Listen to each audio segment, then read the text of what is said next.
കൊച്ചിൻ ഗിന്നസിന്റെ നിരവധി വീഡിയോ കാസ്റ്റുകൾ നിങ്ങൾ കണ്ടിട്ടുണ്ടാവും. നിരവധി സ്റ്റേജ് ഷോകൾ നിങ്ങൾ കണ്ടിട്ടുണ്ടാവും. ഇതാണ് കൊച്ചിൻ ഗിന്നസിന്റെ റിഹേഴ്സൽ ക്യാമ്പ്. ഇവിടെ നിന്നാണ് കലാകാരന്മാർക്കും കലാകാരികൾക്കും പരിശീലനം ലഭിച്ചിട്ടുള്ളത്. ഇവിടെ വെച്ചാണ് നർത്തകന്മാരുടെയും നർത്തകികളുടെയും നൃത്തച്ചുവടുകൾക്ക് പരിശീലനം ലഭിച്ചിട്ടുള്ളത്. ഇവിടെ വെച്ചാണ് നിങ്ങളെ ഒരുപാട് പൊട്ടിച്ചിരിപ്പിച്ചിട്ടുള്ള ഹാസ്യ പരിപാടികൾക്ക് തുടക്കം കുറിച്ചിരിക്കുന്നത്. ഇനി ഇവിടെ വെച്ച് തുടക്കം കുറിക്കുന്ന ഒരു ഗൾഫ് ഷോയിലേക്ക് നിങ്ങളെ സാദരം ക്ഷണിക്കുകയാണ്. ഒരു കൂട്ടം കലാകാരന്മാരുടെ ദിവസങ്ങളോളമുള്ള പരിശീലനം, അതാണ് ഈ പ്രോഗ്രാമിന്റെ വിജയം.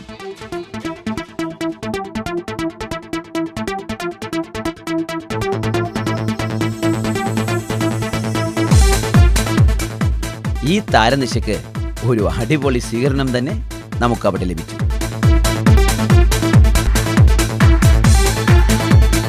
തിളങ്ങി നിൽക്കുന്ന താരങ്ങളെക്കാൾ കൂടുതലും പുതുമുഖങ്ങൾ ഉൾപ്പെട്ട ഒരു ഫ്രഷ് ടീം എന്നതാണ് ഈ ഷോയുടെ ഏറ്റവും വലിയ പ്രത്യേകത.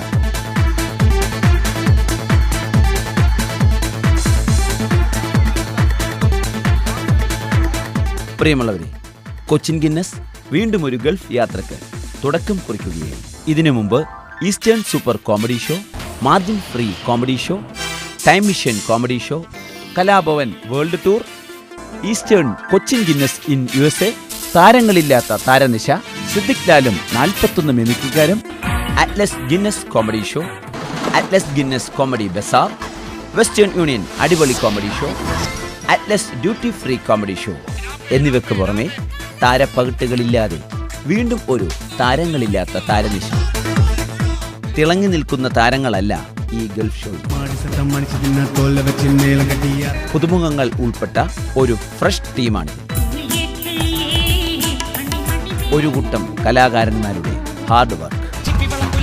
ഈ ഗൾഫ് ഷോയിൽ കോമഡി നമ്പറുകളുണ്ട്, സോങ് വിഷ്വലൈസേഷൻ ഉണ്ട്, സിനിമാറ്റിക് ഡാൻസുകളുണ്ട്, പാരഡി ഗാനങ്ങളുണ്ട്, ക്ലാസിക്കൽ നൃത്തരൂപങ്ങളുണ്ട്, അടിപൊളി ഗാനങ്ങളുമുണ്ട്. Atlas black and white mega show.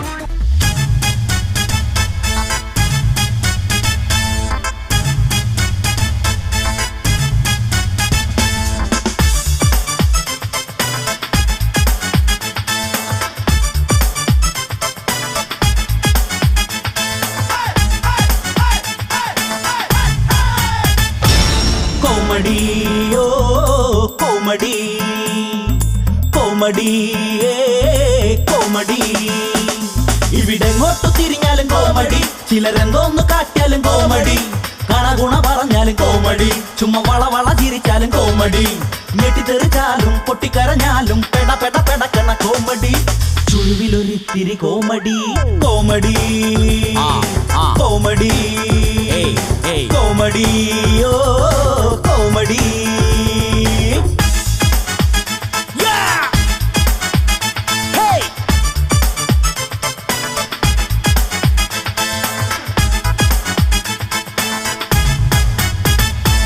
Kunchan തന്നുടെ ചരിതം, പിടിവാശിയിൽ നിന്നൊരു ഫലിതം, ചാക്യാരോട് കയർത്തൊരു നമ്പ്യാർ പാടിയുണർത്തിയ നർമ്മം. ഓട്ടം തുള്ളലിൽ പലതും പറയും, അതുകൊണ്ടാരും ഖേദിക്കരുത്. ഓട്ടം തുള്ളലിൽ പലതും പറയും, അതുകൊണ്ടാരും ഖേദിക്കരുത്. അഥവാ ഞാനിത് പറയണ കൊണ്ട് എന്നോടാർക്കും പരിഭവമരുതേ. തിരിഞ്ഞാലും മറിഞ്ഞാലും ഉരുണ്ടാലും പെരുണ്ടാലും പെടക്കണ കോമഡി, ഞങ്ങളൊരുക്കണ കോമഡി.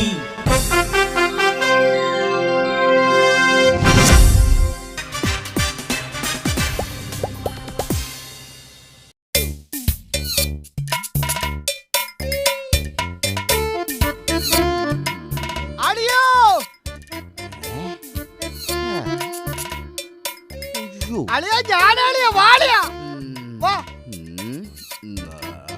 അളിയോ ഏട്ടാ നീ എപ്പോ വന്നടാ? ഞാൻ ഇന്നലെ രാവിലെ വന്ന്.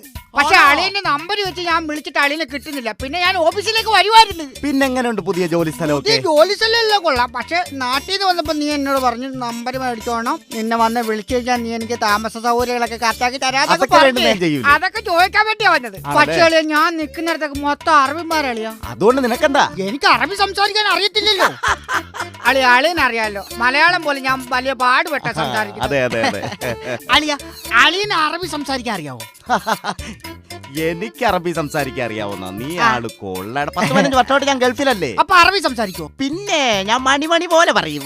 എന്നെ അളിയനോട് ഞാനൊരു ചോദ്യം ചോദിക്കട്ടെ. നമ്മുടെ നാട്ടിലെ ആനയില്ലേ, ആനയ്ക്ക് അറബിയിൽ എന്താണെന്ന് പറയുന്നത്? എനിക്ക് അറബി അറിയോന്ന് അറിയാൻ വേണ്ടിട്ട് ഇത്രയും വലിയ ജീവിയുടെ പേരൊന്നും ചോദിക്കേണ്ട കാര്യമില്ല കേട്ടാ. അറബിയില് ആനേ എന്നാ പോട്ടെ. അളിയ വിട്ടേരെ. നമ്മുടെ ഈ ഉറുമ്പില്ലേ, ഉറുമ്പ്, ചെറിയ ഉറുമ്പ്, ഉറുമ്പിന് അറബിയിൽ എന്താ പറയുന്നത്? ഉടനെ ഇയാളെ ഞാൻ കൊച്ചാക്കി ഉണുമ്പ്. എടാ അവന് പോയ അവിടുന്ന്. നീ എന്നെ അത്രയ്ക്ക് കൊച്ചാക്കൊന്നും ചെയ്യല്ലേ. അയാള് ഉണുമ്പ്, ആദ്യം ആന, പിന്നെ ഉറുമ്പ്. അത് പോട്ടെ, അത് വിട്ടേരെ. ആനയ്ക്കും ഉറുമ്പിനും ഇടയ്ക്കുള്ള ആട്ടുകുട്ടിക്ക് എന്താണ് പേര് വിളിക്കുന്നത്? ദൈവമേ, ഇവന് അളിയ ഇത് പറ. അളിയ ഗുഡ് ക്വസ്റ്റ്യൻ ആണ്. നീ നല്ല ബുദ്ധിമാനാണ്. നീ ഈ രാജ്യത്ത് നിൽക്കേണ്ടവനാണ്. ആനയ്ക്ക് ഉറുമ്പിന് ഇടയ്ക്കുള്ള ആട്ടുകുട്ടിക്ക് എന്താണ് പേര് വിളിക്കുന്നത്? പൊന്നളിയ, ഞാൻ ഇവിടെ ഉള്ളപ്പോ എന്റെ അറബിക്ക് ഒരു ആടുണ്ടായിരുന്നു. ഒരു സുപ്രഭാതത്തിൽ ആ ആട് പ്രസവിച്ചു. എന്റെ പൊന്നടിയ ആട് പ്രസവിച്ച ആട്ടുംകുട്ടിക്ക് പേരിടുന്നതിന്റെ തലേ ദിവസം രാത്രി ഞാനങ്ങ് നാട്ടിലേക്ക് പോയി. അതുകൊണ്ട് അറബിൽ ആട്ടുകുട്ടിയുടെ പേര് എനിക്ക് അറിഞ്ഞൂടാ.